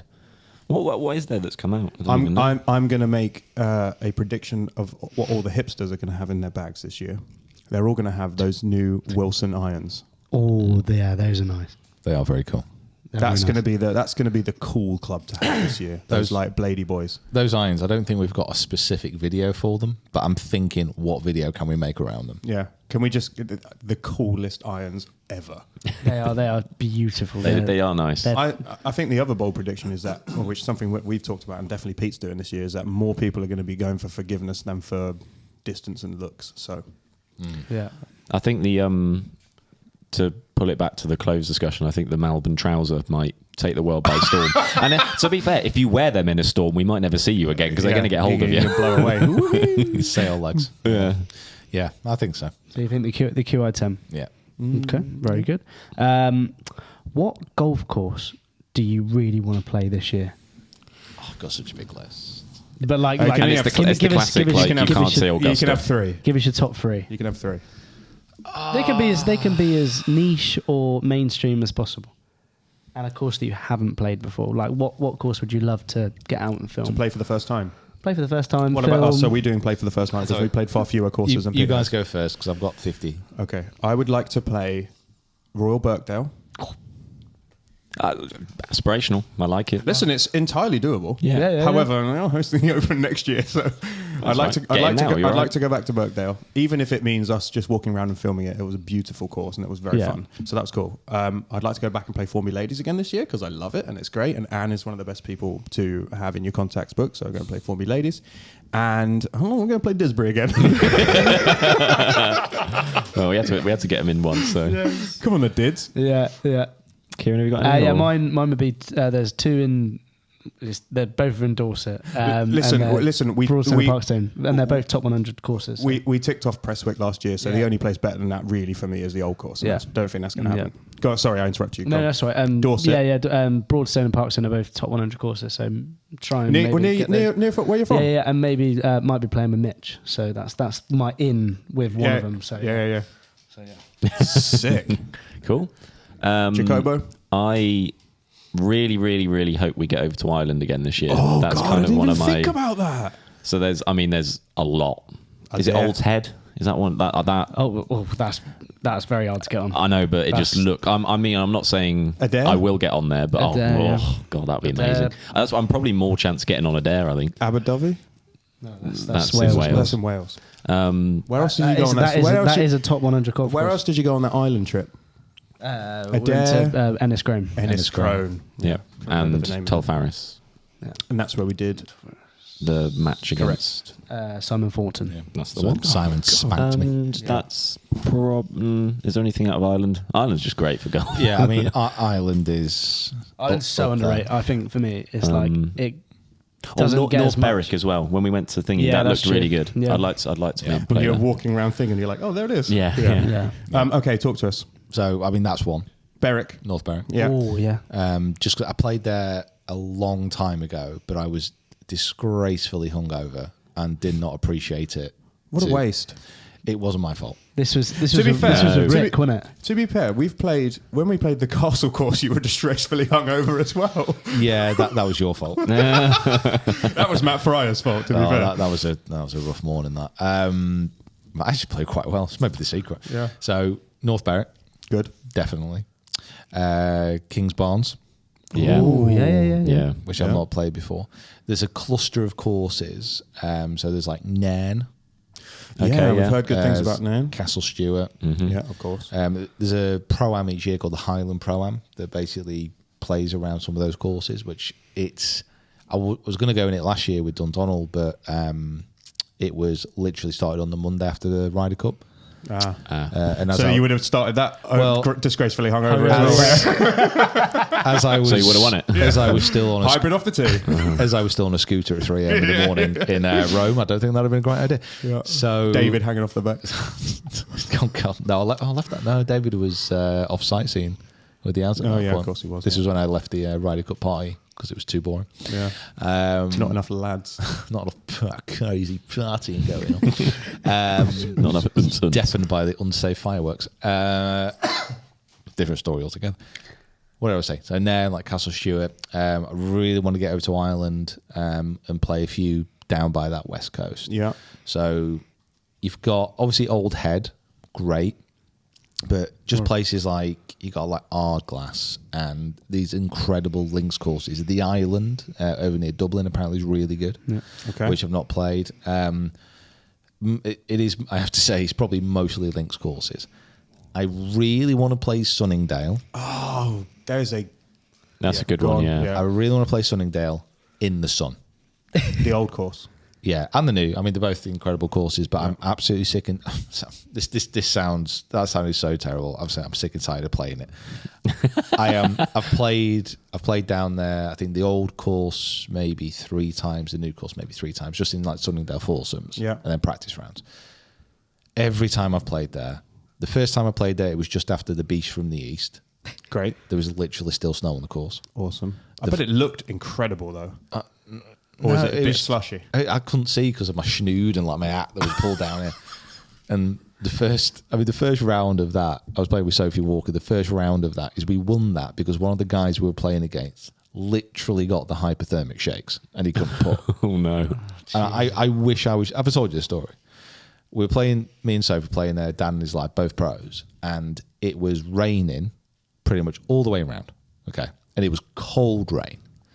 Got to about the 14th and it stopped, and we're like, "Oh my God, thank the heavens!" Okay, there was still snow on the ground, by the way, and it stopped. Oh my God, that's great! Thank you so much. Thank you so much. By the time we got to the 15th, there was this like 15, 20 mile an hour wind blowing. So you're wet. Within this wind, I swear to God, the very essence of ice was formed. It was the coldest wind that I've ever known in my life. Let it go. Yeah. Let it go. Literally, Elsa was pushing stuff over towards us. And we got to this par 3 green, and the dad of the Dan lad I was playing against, he had like a 3-foot putt. It was very much within gimme range. You're not giving it to him. Because he was shivering. Like, So I'll take this opportunity to use Honestly- your physical ailment honestly, to my advantage. I kind of felt bad, but it was 3-4. I think we may be 1 up in the match at this point. And he was over this putt, and in his practice strokes, you could see he was physically shaking, not from nerves, just because of the cold. And Sophie was like, "Should we give it him?" I was like, "No, Ruthless. absolutely not." This is Alatoris. It's like he's literally he can't make contact with, and he missed. And I was like, I felt bad, but at the same time, I was like, and because this was on the new course, and like the second round was on the old course, and I was like, I am not missing out on playing the old course. And it was the same thing. Got to the old course the next day. It was rain. It was freezing. The year after, it rained non-stop. The year after that, we didn't play, and it got cancelled last year after like the first day. Good Lord. So You're going to try this year, though? yeah, I'm going to try this year, and I just want to play it because it's one of the best courses in the world. But it is you want it in the warmth and the sun. Yeah. You don't want the wind. There's a very good. I mean, I try to steer away from plugging other podcasts on our podcast, but the Fried Egg just did a breakdown of Sunningdale Old, and their kind of conclusion was that it's the first modern golf course ever built.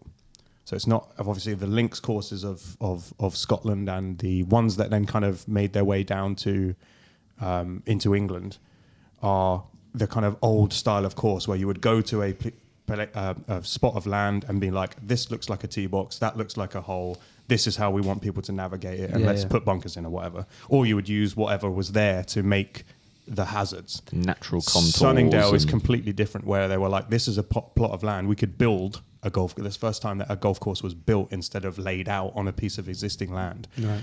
Incredible. So interesting. Yeah. I'd love to go and walk around it. I've never has anyone ever like filmed there? I've never seen the video. I have no perception of I'm it. pretty sure Dunno. Bullard has Probably. filmed there, maybe. No, I think we've got some like. I think I've got some stuff on the channel which is just like snippets of holes and Right. stuff we were Yeah. filming like during the practice rounds and stuff. Are they pretty tight on filming? I wouldn't say tight. Like it's one of those places where I got the vibe that it's got like a big gate on the front kind of thing. Yeah.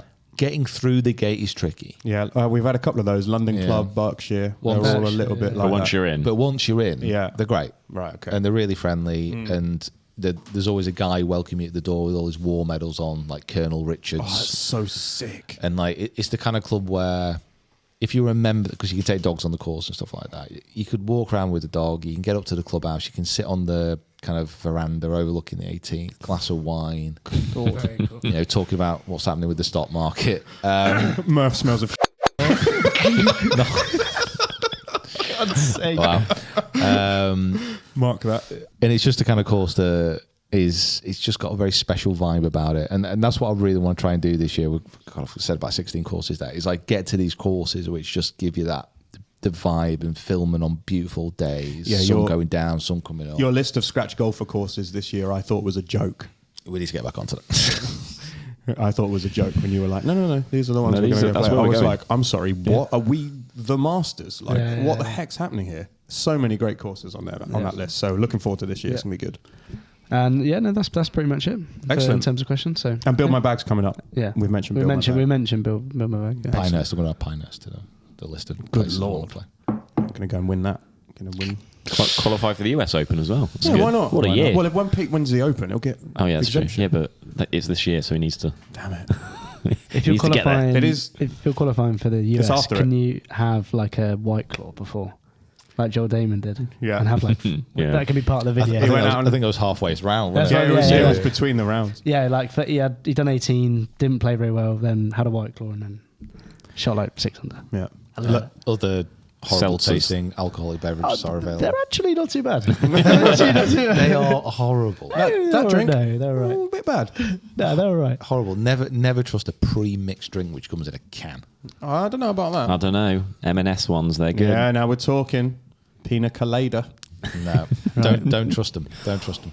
Okay. Mojito. Yeah, right. Mojito. Yeah, and don't put carbonated things in your cocktail shaker before you shake it. You know, in general, probably don't drink carbonated drinks if you really want to look at it. If we're going to be totally honest about it, don't drink alcohol because it's not good for you. It's just so much fun. And if you're doing dry January, like I am, keep going. You're doing a great job. Are you still? Yes, I'm still dry. He is Still still dry. dry, Although yeah. Kieran tried to poison me with too much sugar last night. No, that is not true. We had apple mocktails, which were Apple and ginger. they were delicious, right? Bit of ginger beer in there. However, the apple juice far more sugar than I'm allowed, and he didn't tell us, Wow. so I had to water it down. It worked out like Yeah, it's all right. it worked out like Don't stop You trying have to 6 swill around grams. and spit it Yeah. out. For those who are not in the know, You can have one sip. I'm Need doing a spit no bucket. sugar, no alcohol, no purchases. Fun. Yeah, no fun. Yeah, no. Speaking of fun, should we do guess the player? Yeah, let's do it. Let's do it. Let's do that. Okay. Hello and welcome to the 2024 Rough Cut Open, the game where your knowledge of golf history is more important than your ability to actually hit the ball. How the game works. At the end of each episode, I describe the life and career of a famous golfer, and after each clue, these accomplished professionals write down who they think it is. However many hints it takes them to get home is how many shots they took on that hole. So, if you get a par 5 after just 4 clues, you would finish that hole in 1 under par. Here are the current standings. Let's rejoin the action as the players tee off. Right, welcome back. You have just heard and or watched the new intro, which is going to play every week, so I don't have to record a ridiculous one. However, we are playing the first hole of the new format of the Rough Cut Open, Season 2. And we have shaken things up a little bit this year. We are playing in a match play format instead of in a stroke play format, which means that someone's going to win, someone's going to lose. And there is also an additional player. So, Jacob Broadbridge, Hello. you finished second last year, did you not? Yes. He did, yeah. Yes, I did. Peter Finch, you won last year. Naturally. Kieran, you did not win last year. I did not win last year. Okay, you came third. Yeah, I was close though. You were close. Top 5. Yeah. However, this year there is a new player. The Discord community are going to be contributing to this year's Rough Cut Open. So each week, someone from our Discord community, I am going to video call you. You can volunteer for this on the Discord, so join the Discord. Here's the link. I'm going to video call you and run you through this week's player. And you are going to register a score on behalf of the Discord community. Then, when we play it on the podcast, I will let you know how this week's Discord player did. You three will be competing as individuals against the Discord, playing as a scramble, kind of. Yeah. Okay? Okay. So the Discord, people on the Discord are playing one hole each to contribute towards their final outcome. Yeah. So we're talking about match play. So if 2 of us get into... Then you will both win that hole and you'll get 1 point. Right, okay. Okay, so If we all get the same, all square. all square. Yeah, like. Okay, so you'll be 1 up, 1 down, whatever. Okay. And the Discord will also be competing against you. Today's Discord player is DJ Kitchen 982, and that's not a joke. That's his name. It's Dan from Congleton, which I believe is it's not very far away. just north of us, up there somewhere. And Down. Yeah. oh, no, I'm thinking of somewhere in the Lake District. Where's Congleton? It's in Cheshire. Oh, it's just south of us. Yeah. Oh, okay, that's why I kind of recognised his accent a little bit then. I was like, oh, you sound like you're from here. He plays off 20. He's currently off sick from work, and I ran him through, and he eagled this hole. Ooh. Interesting. Okay, it's a long drive to reach the fairway, but you should be chipping into the green. Okay. Dramatic music underneath this. I'll find it for you. Shot number 1.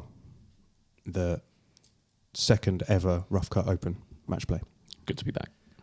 This golfer's parents are Mia and Johan, and he has an elder sister named Linnea. This golfer's parents are Mia and Johan, and he has an elder sister named Linnea. If you are playing along on the old YouTube, or even in your car on your long drive or your commute, I mean, on your long drive, you can't comment below because you're driving. But if you're watching on YouTube, comment below how you did on this first par 5. Because we want to hear. And I'm hoping you ain't got hole-in-ones because I don't want you to get hole-in-ones. I do. Yeah, I know you do because you want to bloody win. I've hit a good drive. Yeah? Right. Yeah? Shot number 2. Jacob, you hit your shot? Yeah. Excellent. Sorry, yeah. Shot number 2. This Tallahassee resident is 6'3" tall, which is 191 centimeters for all of you people who don't do in feet and inches. This Tallahassee resident is 6'3" tall, 191 centimeters. Tallahassee. Where is that? Florida. Where's Tallahassee? No, I don't think. I'm not sure. I was going to say Tennessee, but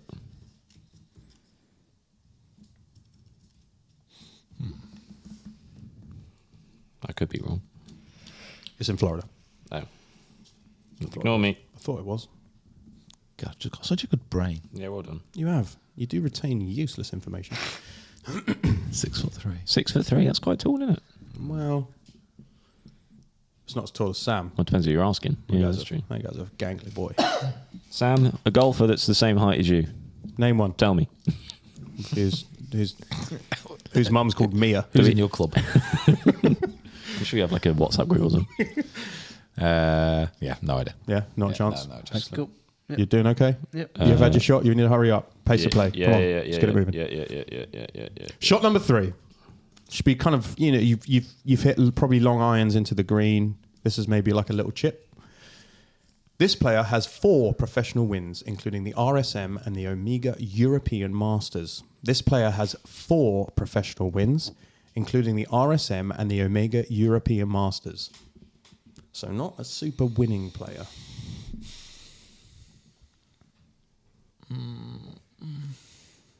And our mate Dan got it already. He got it on this one.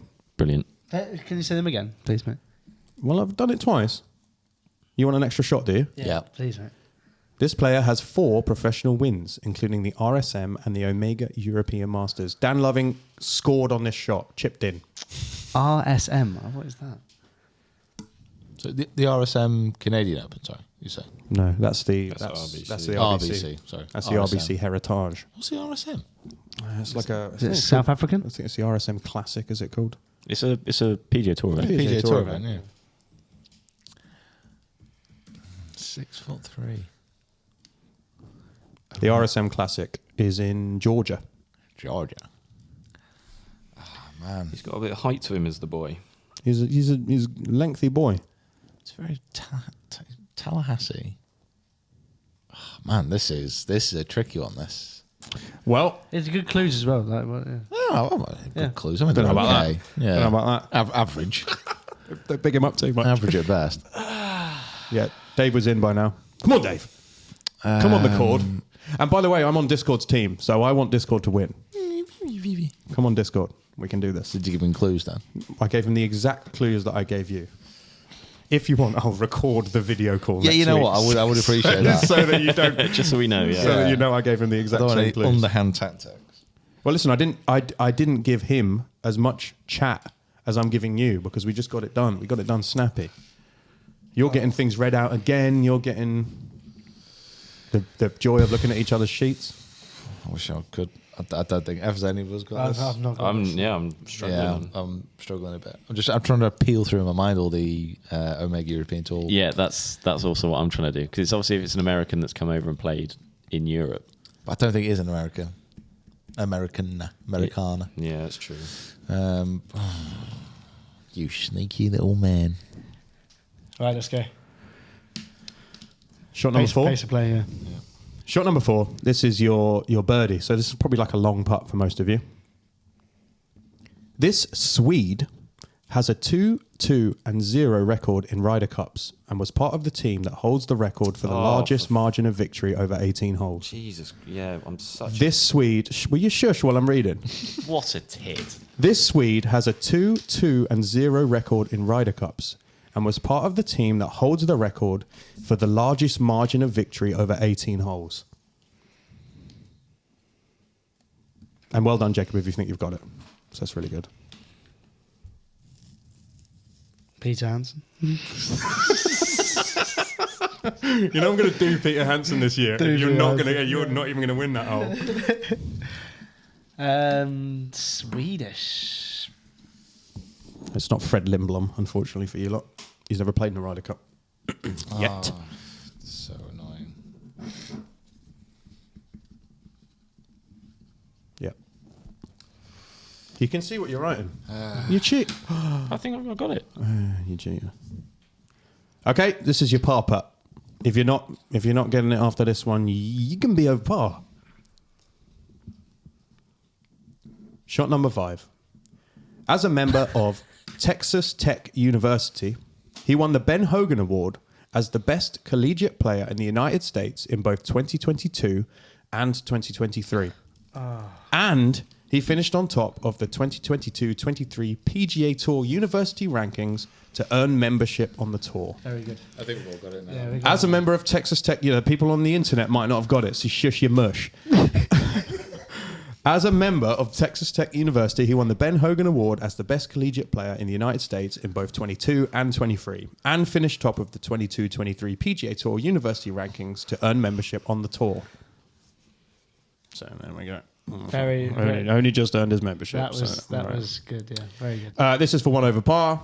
In November of 2023, this player won the RSM Classic. He shot back-to-back rounds of 61 on the weekend to finish at 29 under par, 4 strokes ahead of Mackenzie Hughes. His 72-hole score of 253 tied the PGA Tour scoring record held by Justin Thomas, which is wild for someone that early in their PGA Tour career to just go and just smash the record. I think we all should have got it on the third one, but we just didn't. You didn't have your head screwed on. In November of 2023, this player won the RSM Classic, back-to-back rounds of 61 on the weekend to finish at 29 under par. Weird that the Sentry was just won by 29 under par. 4 strokes ahead of Mackenzie Hughes. This 72-hole score of 253 tied the PGA scoring record held by Justin Thomas. Have you just read that out again? Yeah. Oh, right. I did. Were you getting deja vu? Yeah. Hold on, I've heard this. I've heard that. Okay, shot number 7 of this par 5. You can't do any worse than getting it on this, not getting it on it. Well, I'm going to tell you who it is, but if this is the worst you can do is 2 over par. But we're playing match play. We're going to work out who's won. Victory at the RSM moved this player into the top 50 of the official World Golf Rankings and secured him an invitation to the 2024 Masters Tournament, which will be his first major championship appearance. 2023 Swedish Golfer of the Year, Ludvig Åberg. Aubert. Oh, there. How did we do? Yeah. birdie. Par for me. Yeah, birdie. Okay, so we'll call this. I, I had Jonas Blix. Do you remember him? Do you remember him? Yeah. Very good. How many I'm professional annoyed. wins did you say you had? 4. That's what stumped me because I was like, I didn't. But What are the professional wins? it's going to Well, be he's on won like 3 the this year, Challenge isn't he? Tour or something. Or but it's the And no one's heard of. the European Omega Masters that kind of was. Yeah, we should have got it there. So Jacob, you're I got a birdie. a bird. Yeah, birdie for me. Yeah. Kieran. Par. Okay, so we'll put Jacob, Pete. So surely Discord are 1 up. The Discord are 1 up. Yeah. And we're all 1 down. Kieran's 2 down. What? How does that work? You're 1 down. Yeah, they like they that. won the hole. I was going to say, yeah. So what? So they win the hole That's and how we're it all 1 keeps it down. competitive, sort of thing. Yeah, you're all 1 down. All 1 down. Like that. I like that. Yeah. If there is a tie, we'll do a tiebreaker Yeah. to make sure someone wins the hole. Right. What? And if it's a tie with the Discord, do we? The Discord win. Right. Discord alone. Get them live on the podcast. Some severe favouritism going on right now. Right, cool. Cool, very good. Excellent. Well done, Discord. Well done, Mick, Well as well. done. Well done, Discord. Well, that's the end of the first Rough Cut Golf podcast in 2024. I, as always, thank you for listening. I thank you for watching. If you are perusing this with your eyes on the merry old YouTube channel, which I'm sure if you haven't already, you're going to hit that subscribe button, and it's going to make your life so much better. I just want to say a huge thank you for the team once again for being with us on this beautiful, beautiful Tuesday. I hope you have a wonderful rest of the day, a fantastic week, and let's make 2024 the best ever. Come on, Pete. See you. See you soon. See ya. Bye.